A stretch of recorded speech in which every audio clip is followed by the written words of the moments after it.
¿Cómo es vivir por fe, hermanos? ¿Cómo es vivir en la práctica por la fe? Hemos estado considerando a través de esta serie de lecciones los ejemplos que el escritor a los Hebreos en el capítulo 11 nos da de hombres y mujeres que vivieron por fe. Y los ejemplos de ellos nos sirven a nosotros para poder imitarles, para poder hacer también las cosas que ellos hicieron y para poder de la misma manera andar por fe en nuestra vida en este mundo. La lección de esta mañana, y vamos a ver probablemente un par de lecciones más, acerca de Moisés. Moisés, y le he puesto la fe que sabe rehusar y escoger. Y esto es algo bien importante en cuestión de los que decimos vivir por fe. Moisés fue uno de los grandes líderes del pueblo de Israel, hermanos. Fue un profeta de Dios y fue también un modelo de fe. En la carta a los Hebreos capítulo 11, versículo 23, hermanos, dice la Escritura, por la fe Moisés, y ahí empieza narrando acerca de este hombre. Por la fe Moisés, cuando nació, fue escondido por sus padres por 3 meses, porque le vieron niño hermoso y no temieron el decreto del rey. Vamos a comenzar, hermanos, con este versículo en esta mañana, y vamos a empezar diciendo que la fe de Moisés tuvo origen en sus padres.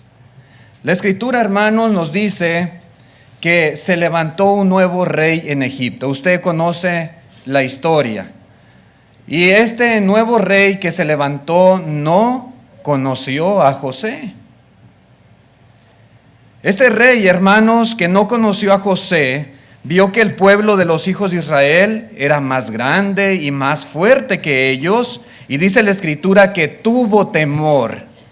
Él pensó que ellos podían rebelarse contra los egipcios o aliarse contra los enemigos de los egipcios y pelear contra ellos.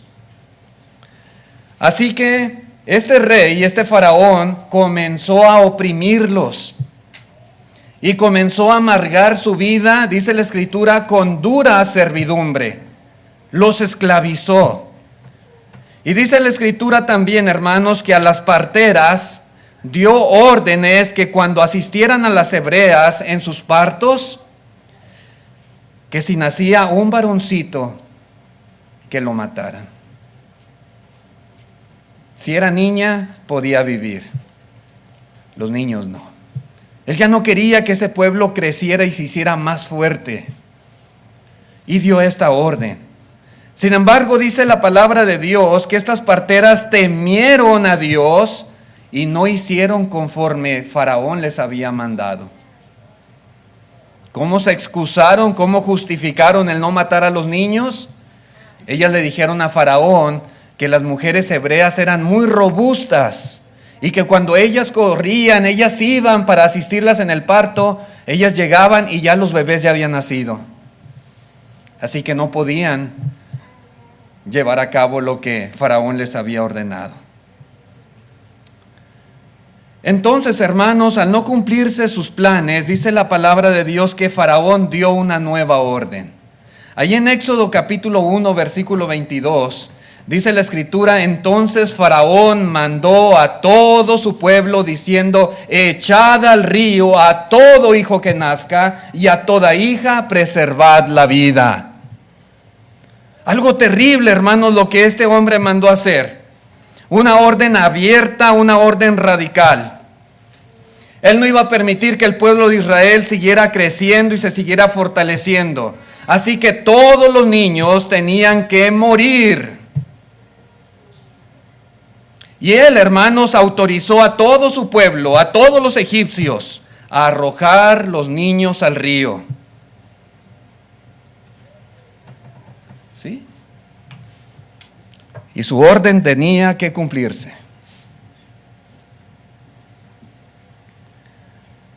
Moisés, que es el personaje central de esta lección, nació justamente después de que Faraón ordenó esto.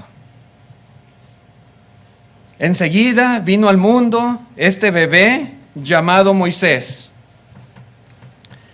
Sin embargo, hermanos, dice el escritor a los Hebreos, Y es lo que acabamos de leer ahorita al inicio, que sus padres le escondieron por 3 meses. Sí. Sabían que cualquier egipcio podía simplemente arrebatarlo de sus manos y arrojarlo al río.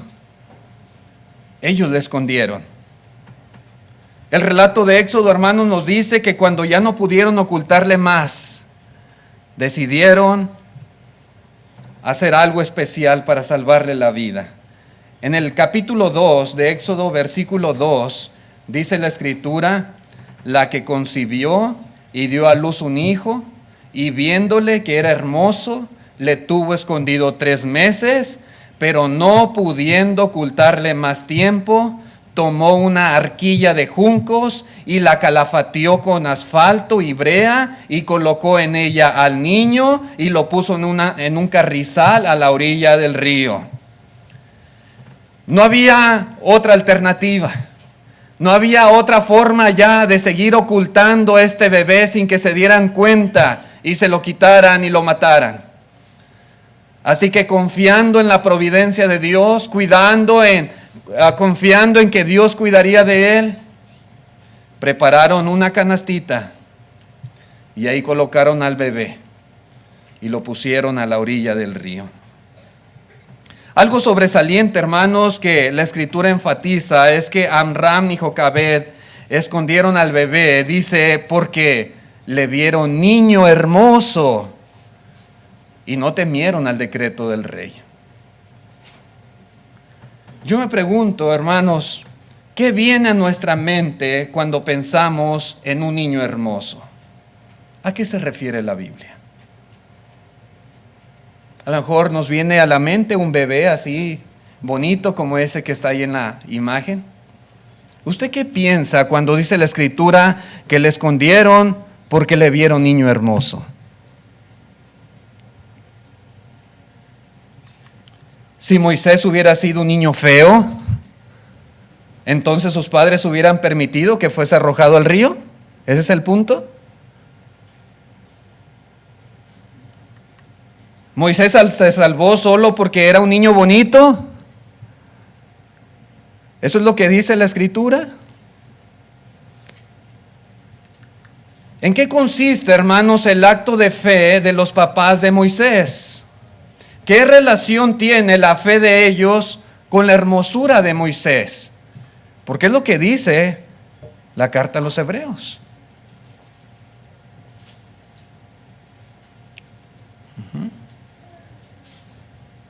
¿Cuál es la relación? Le escondieron porque le vieron niño hermoso, y esto es un acto de fe, dice la Escritura. En el libro de los Hechos, capítulo 7, versículo 20, Hechos 7:20, hermanos, dice la palabra de Dios: Esteban, en aquel mismo tiempo nació Moisés. Y note usted, dice, y fue agradable a Dios. Y fue criado 3 meses en casa de su padre. Otras versiones traducen, como la Nueva Traducción Viviente: en esos días nació Moisés, un hermoso niño a los ojos de Dios. Sus padres le cuidaron en casa durante 3 meses. La Biblia de las Américas traduce: fue por ese tiempo que Moisés nació. Era hermoso a la vista de Dios. Y fue criado por 3 meses en la casa de su padre. Probablemente Moisés era un bebé bonito. Yo no dudo, ¿verdad?, de que físicamente lo haya sido. Y como dice mi esposa, dice que padres no ven a sus hijos hermosos. Todos, ¿verdad? Para nosotros, nuestros hijos son bellos, son los más hermosos del mundo. Y no dudo que Moisés haya sido bonito físicamente hablando. Sin embargo, apelar a un acto de fe basado simplemente en la belleza física, hermano, sería un acto muy superficial. Muy superficial. Pero el punto más bien, como dice aquí Esteban en Hechos 7, hermanos, es que ese bebé era un niño hermoso a los ojos de Dios. Y eso cambia las cosas. Un niño hermoso a los ojos de Dios. Y sus padres vieron que era niño hermoso en este sentido. Usted recuerda, hermanos, que Dios no mira el parecer. Dios no admira la belleza física en ese sentido. No es algo que impresione a Dios. No. Pero era hermoso a los ojos de Dios. Y sus padres pudieron darse cuenta de esto. Es decir, que los papás de Moisés de alguna manera supieron que su hijo había sido señalado por Dios para llevar a cabo una obra especial. ¿Cómo lo vieron? No sabemos con exactitud, pero ellos pudieron verlo. Básicamente la definición de fe es la certeza de lo que se espera, la convicción de lo que no se ve. Hay cosas que a simple vista no podemos ver, pero por la fe somos capaces de verlas.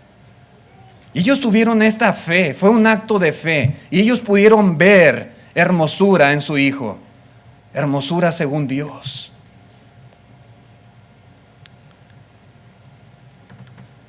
Nuestro hermano Bill Reeves, en su comentario en Hebreos 11:23, él dice: según Hechos 7:20, este niño fue agradable a Dios.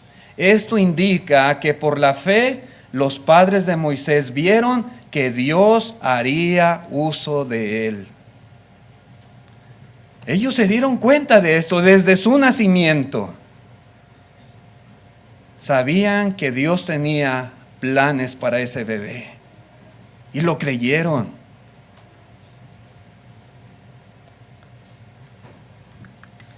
El señor William Barclay, en su comentario del Nuevo Testamento, él menciona una antigua leyenda. No menciona algo que es inspirado, que está en la Biblia, pero una antigua leyenda dice que Miriam, la hermana mayor de Moisés, profetizó: mis padres tendrán otro hijo que libertará a Israel de mano de los egipcios. No sabemos si esto sea verdad o no. Es una leyenda simplemente. Lo que sí podemos estar completamente seguros, hermanos, que estos padres, Amram y Jocabed, entendieron esto. Entendieron que Moisés era un niño especial, un niño hermoso a los ojos de Dios, un niño que Dios tenía planes y propósitos para él, un niño que iba a ser utilizado por el Señor en el futuro. Ellos lo vieron y lo entendieron. Así que tuvieron fe y lo creyeron y lo pudieron ver de lejos, y por lo tanto ellos hicieron todo lo posible por mantenerlo vivo, al grado que arriesgaron su propia vida, la vida también de Aarón y de Miriam en ese sentido, al desobedecer la orden del rey. Y lo escondieron, y dice la Escritura, hasta que ya no pudieron esconderlo más. Tuvieron fe, hermanos, al grado de ponerle una canasta en un río tan peligroso. Pero tuvieron fe en que Dios llevaría a cabo sus planes en él. Así que, hermanos, la fe tan grande que llegó a tener Moisés no fue obra de la casualidad. Moisés es un héroe de la fe, pero esa fe tuvo un principio, tuvo un inicio. Y el origen de esa fe estuvo primeramente en sus padres. Ahí comenzó todo. A pesar, hermanos, de que Moisés creció exteriormente siendo un egipcio, criado en el palacio de Faraón, educado, como dice la Escritura, en toda sabiduría y toda ciencia de los egipcios, dice la Escritura que por dentro él seguía siendo un hebreo. Él sabía lo que él era. Él jamás dudó de su origen. Moisés, mis hermanos, creció consciente de lo que en realidad él era. Sí. ¿Y cómo fue posible todo eso? Teniendo tanta influencia, teniendo tanta educación, teniendo hermanos ahí, maestros, que cada día estaban inculcando en él la cultura y aún la religión egipcia. ¿Cómo fue posible esto? Bueno, la realidad, hermanos, es que sus padres cuidaron de él desde el momento de su nacimiento. Y no solamente se encargaron de cuidar de su integridad física, protegiéndole de los peligros de la muerte, pero también al crecer cuidaron de que su corazón no se inclinara a la idolatría, al paganismo. Hermanos, Egipto era un imperio pagano y lleno de ídolos y dioses. Los judíos creían en el Dios de Abraham, de Isaac y de Jacob, en el único Dios vivo y verdadero. Y esa era la fe que tenía Moisés. Ellos cuidaron su corazón. Le cuidaron, hermanos, también de la influencia del pecado. Inculcaron en él la fe en el verdadero Dios. Usted recuerde que Jocabed, su propia madre, fue la encargada, contratada por la hija de Faraón para criar a este niño.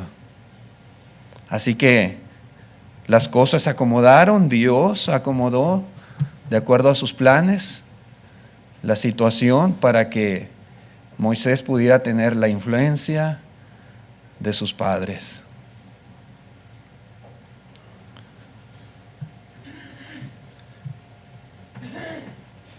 Hermanos, qué bonita foto, ¿verdad? Como hombres y mujeres de fe, debemos de creer que cada uno de nuestros niños y niñas también son hermosos a los ojos de Dios. Y que el Señor tiene planes y tiene propósitos para ellos. ¿Lo creemos, hermanos? ¿De verdad tenemos fe? ¿De verdad, hermanos, estamos convencidos, persuadidos de que ellos son preciosos para Dios? Y no me refiero a preciosos físicamente, porque lo son todos nuestros niños. Pero no ese es el punto de Dios. Hermosos en cuanto a los planes y propósitos de Dios. ¿No creemos, mis hermanos, que nuestros hijos pueden ser usados por Dios para beneficio de su reino? ¿Pueden ser usados para impactar en la vida de otros? Estos pequeñitos que ahora son niños y que van a crecer y dejarán un día de ser niños y se convertirán en hombres y mujeres, que podrán ganar almas para Cristo, ser servidores y servidoras en la iglesia, que podrán en un futuro tal vez establecer congregaciones en diferentes lugares, que podrán ser pastores, que podrán ser predicadores, maestros, directores en el culto, etcétera, etcétera. ¿No creemos, hermanos, que ellos son preciosos para Dios en este sentido? Si de verdad somos hombres y mujeres de fe, debemos de creerlo. Amram y Jocabed lo creyeron.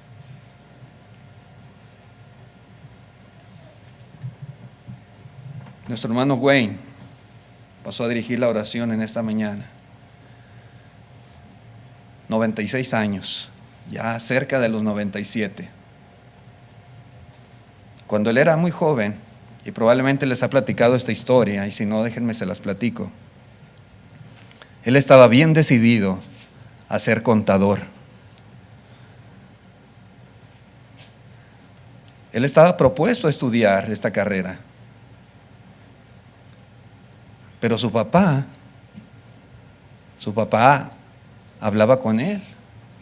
Y su papá le dijo: hijo, tú tienes talento. Tú deberías ser predicador. Considera la posibilidad de dedicarte a predicar la palabra de Dios.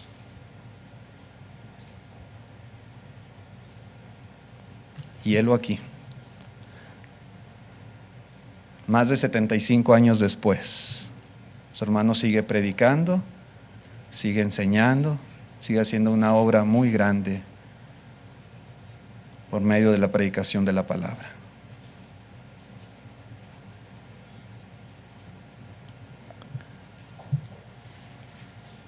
Mi punto es, hermanos, que si su padre no le hubiera animado, si su padre no le hubiera motivado, probablemente nuestro hermano Wayne no hubiera dedicado su vida para realizar este trabajo.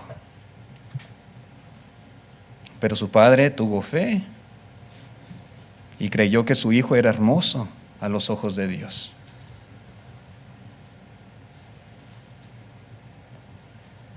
Hermanos, creemos muchas veces que nuestros hijos sean buenos profesionistas, que tengan trabajos bien remunerados, que nuestros hijos sean exitosos profesionalmente hablando.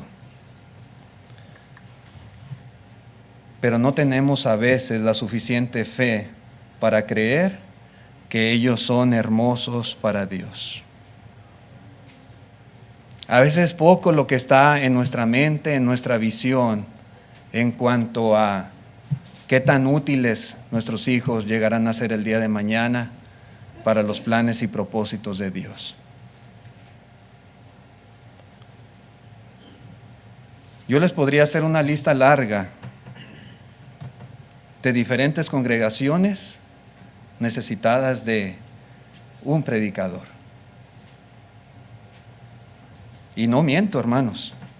En lo particular, a veces me llaman hermanos de diferentes lugares esperando que les pueda recomendar a alguien que quiera dedicarse a trabajar con ellos en la obra, que quiera dedicarse a predicar la palabra. Al hermano Wayne también le llaman muy seguido para esto. Hay mucha necesidad en muchas partes. Pero lamentablemente son muy pocos los que están dispuestos a hacer este trabajo. Y yo me pregunto, ¿por qué? ¿Por qué? Y sobre todo en la obra hispana. ¿Por qué? Bueno, tal vez porque a sus padres les faltó fe para creer, hermanos, que eran hermosos, para creer que esos hijos podían llegar a ser servidores en el reino, para creer que Dios podía utilizarlos para predicar su palabra, para creer que ellos tenían talento suficiente para ayudar en alguna congregación.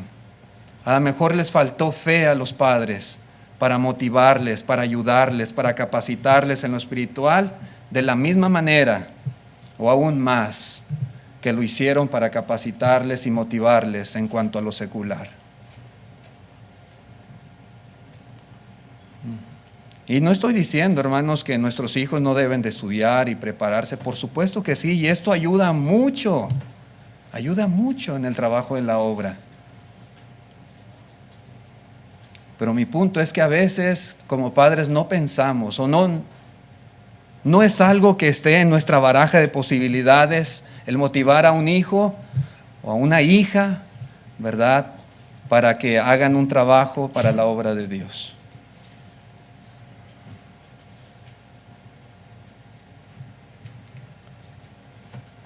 En el libro de Jueces, capítulo 13, versículo 8, dice la Escritura, ustedes recordarán el caso de Manoah. Dice, oró Manoah a Jehová y dijo, Señor mío, yo te ruego que aquel varón de Dios que enviaste vuelva ahora a venir a nosotros y nos enseñe lo que hayamos de hacer con el niño que ha de nacer. Ellos no podían tener hijos, pero Dios envió un ángel del cielo para decirles que habrían de tener un hijo. Y dice el verso 11, y se levantó Manoah y siguió a su mujer y vino al varón y le dijo, ¿eres tú aquel varón que habló a la mujer?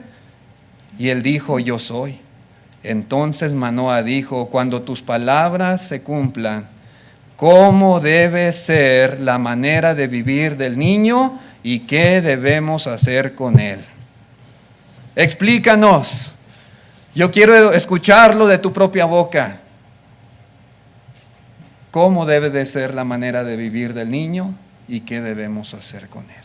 Hermanos, qué pregunta tan importante está haciendo Manoah con este niño que aún no tenía en sus brazos, que apenas estaba anunciado que tendrían.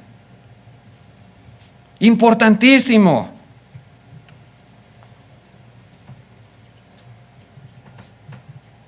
Señor, ¿cuál es la manera de vivir de mi hija Mariana?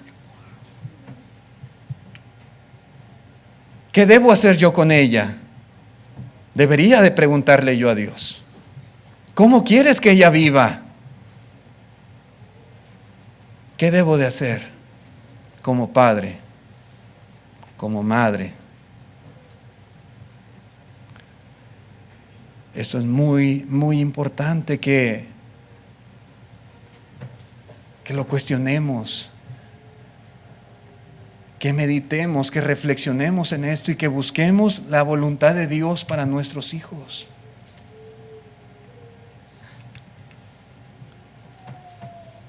Debemos, hermanos, esforzarnos por modelar lo que queremos que nuestros hijos lleguen a ser de acuerdo a la voluntad de Dios y que les ayudemos para este fin. ¿Cuál es la voluntad del Señor? ¿Qué quiere Dios de nuestros hijos? ¿Cómo quiere que sea su forma de vivir? ¿Qué quiere que nosotros hagamos para con ellos? Y en base a eso, hermanos, esforzarnos por modelar. Siempre hemos dicho, hermanos, que los hijos son como el barro en las manos del alfarero. Y Él se encarga de irlo trabajando y de irle dando forma. Así debemos hacer nosotros con ellos desde el momento en que nacen.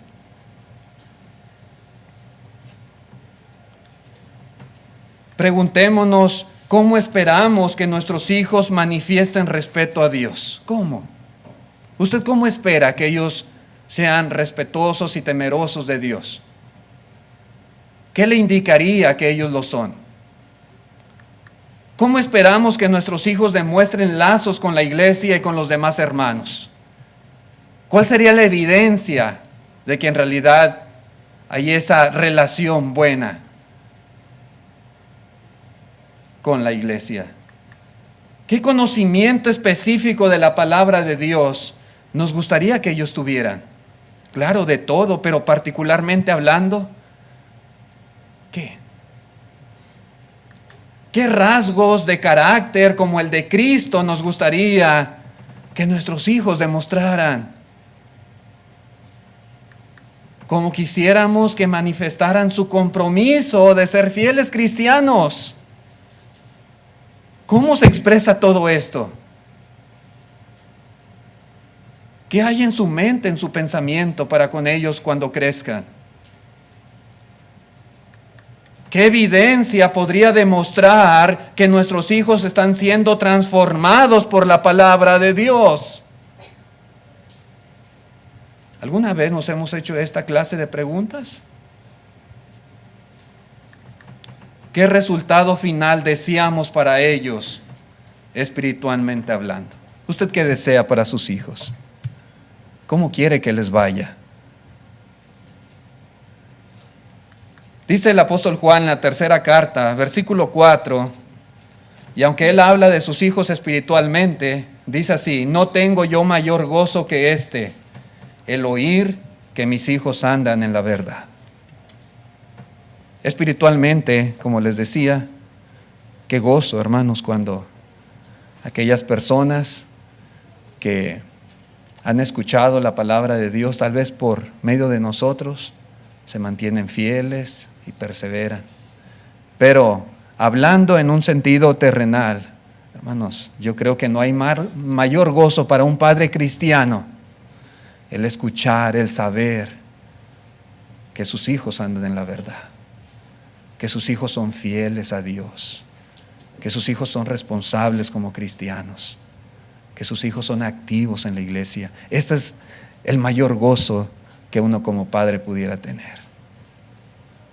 La cuestión es, ¿cómo vamos a lograr que esto suceda? Hermanos, al igual que Moisés, yo quiero decirles que nuestros hijos también corren grave peligro. Peligro en un mundo que está lleno de violencia, en un mundo de pecado, en un mundo de maldad. Sin embargo, la consecuencia más grave es la espiritual. Satanás, hermanos, lo sabe, y al igual que Faraón quiere destruir a nuestros hijos, Satanás, hermanos, se ha propuesto alejarles de Dios. Él quiere arruinarlos, Él quiere destruirlos, Él quiere que se pierdan eternamente. En la carta a los Efesios capítulo 6 verso 2 se dice la Escritura: porque no tenemos lucha contra sangre y carne, sino contra principados, contra potestades, contra los gobernadores de las tinieblas de este siglo, contra huestes espirituales de maldad en las regiones celestes. Y ahí está, hermanos, toda esa multitud de agentes diabólicos con los cuales estamos en guerra. Los padres debemos darnos cuenta que hay una guerra allá afuera en este mundo y que esa batalla, hermanos, es dura. Que Satanás, nuestro enemigo, es fuerte. Y que Él se ha propuesto alejar a nuestros hijos de Dios. Él quiere llevárselos. Él quiere lo peor para ellos. Él quiere arrastrarlos y arrojarlos al mundo. En la segunda a los Corintios capítulo 2 verso 11 dice: para que Satanás no gane ventajas alguna sobre nosotros, pues no ignoramos sus maquinaciones. No debemos de ser ingenuos. No debemos ser, hermanos, personas que no están conscientes de la manera en la cual Satanás trabaja. Él es listo, es astuto y siempre está maquinando artimañas para lograr sus planes y propósitos. Y si nosotros ignoramos sus maquinaciones, Él va a tomar ventaja. Él se va a aprovechar de nosotros. Así que debemos ser conscientes de todos los medios que el diablo utiliza para tratar de arrastrar a nuestros hijos y destruir su fidelidad. Y una vez que estemos conscientes, hermanos, que de verdad tengamos fe y que hagamos un plan para que Él no pueda lograr sus propósitos. Hermanos, son muchos los agentes de Satanás que Él utiliza para arrojar nuestros hijos a ese río. Literalmente, hermanos, estos son nuestros hijos. Ese es el plan de Satanás. Eso es lo que Él quiere hacer. Como Faraón, hermanos. Y él tiene muchas huestes espirituales de maldad.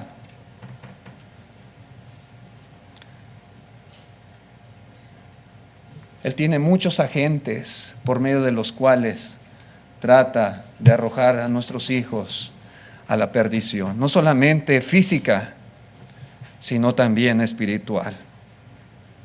Hermanos, yo estoy seguro de que Amram y Jocabed estaban conscientes de la mucha influencia que Moisés tendría en la cultura y la religión egipcia, pero ellos no se quedaron de brazos cruzados.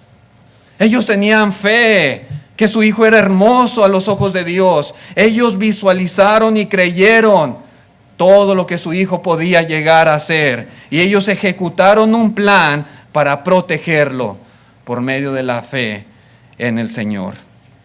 Hermanos, debemos creer que Dios es capaz de proteger a nuestros hijos. Debemos creer que su palabra, sus consejos, sus mandamientos grabados en sus corazones son la mejor protección que ellos pudieran tener. Hay tantos peligros para nuestros hijos, no solo físicos, que a veces es donde más nos enfocamos, pero espirituales.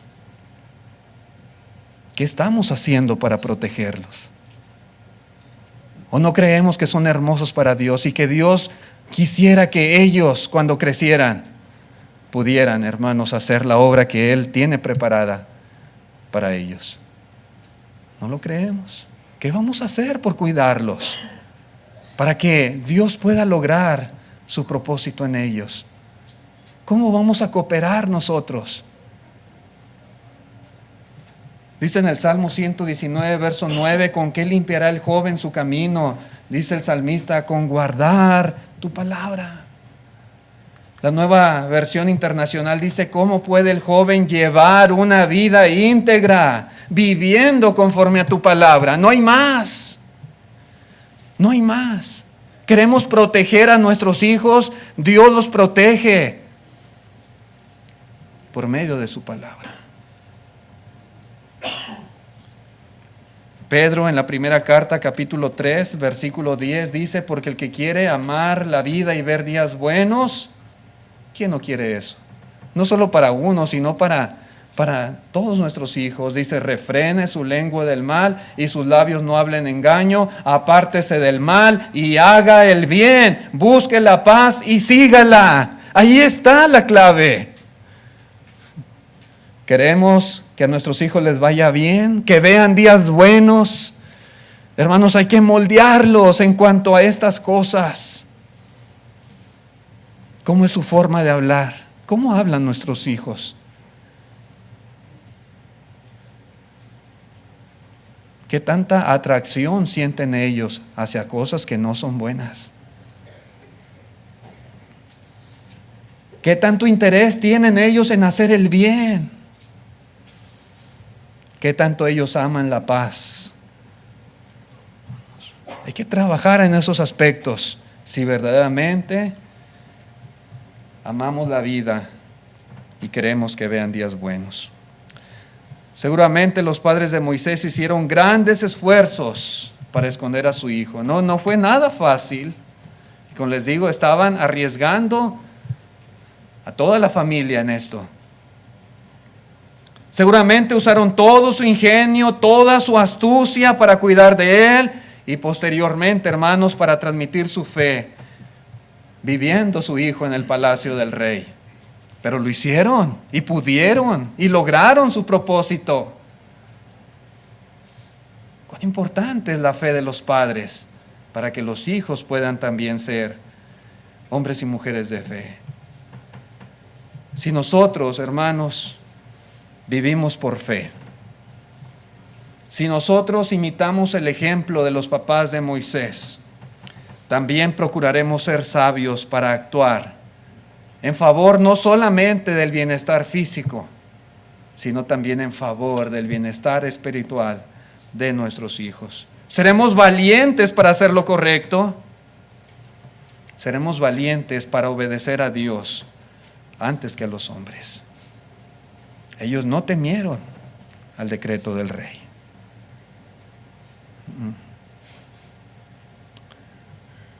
Hermanos, estamos bendecidos con muchos niños en esta iglesia, pero el destino de ellos en gran manera está trazado en base a lo mucho, a lo poco o nada que podamos hacer para cuidarlos y protegerlos con nuestros consejos y sobre todo con la palabra de Dios. ¿Realmente, hermanos, nos esforzamos? ¿Qué no haríamos por un hijo? Si alguien quisiera hacerle un daño, si alguien quisiera golpearlo, quisiera matarlo, ¿qué no haríamos nosotros como padres por proteger la integridad de ellos? Lo daríamos todo, hermanos. Si es necesario morir por ellos, lo haríamos. Hermanos, con la misma valentía, con las mismas agallas, con el mismo esfuerzo, tenemos que hacer todo lo posible por cuidar el alma, la integridad espiritual de nuestros hijos. Y con más esfuerzo aún todavía que con el que cuidamos de su integridad física. Hermanos, esta ha sido la lección, la primera parte de esta lección. Así empezó la fe de Moisés. Comenzó por medio de sus padres. En la pantalla tenemos el plan de salvación. Hay personas, hay amigos entre nosotros en esta mañana y nos da mucho gusto que nos hayan visitado. Queremos invitarle también a obedecer el Evangelio. Si usted no ha obedecido a Cristo Jesús, le invitamos. Esa es la única forma de escapar de los lazos de Satanás. Tenemos jóvenes, jovencitos, jovencitas que ya están en esa edad de obediencia a Dios, que ya saben discernir entre lo bueno y lo malo, que ya sus faltas son contadas delante de Dios. Le invitamos también a usted a que venga a Cristo, que entregue su vida al Señor, que obedezca el Evangelio, que sea bautizado en esta mañana. Gracias por su atención, hermanos, que Dios les bendiga. Les invito a estar de pie a los que puedan.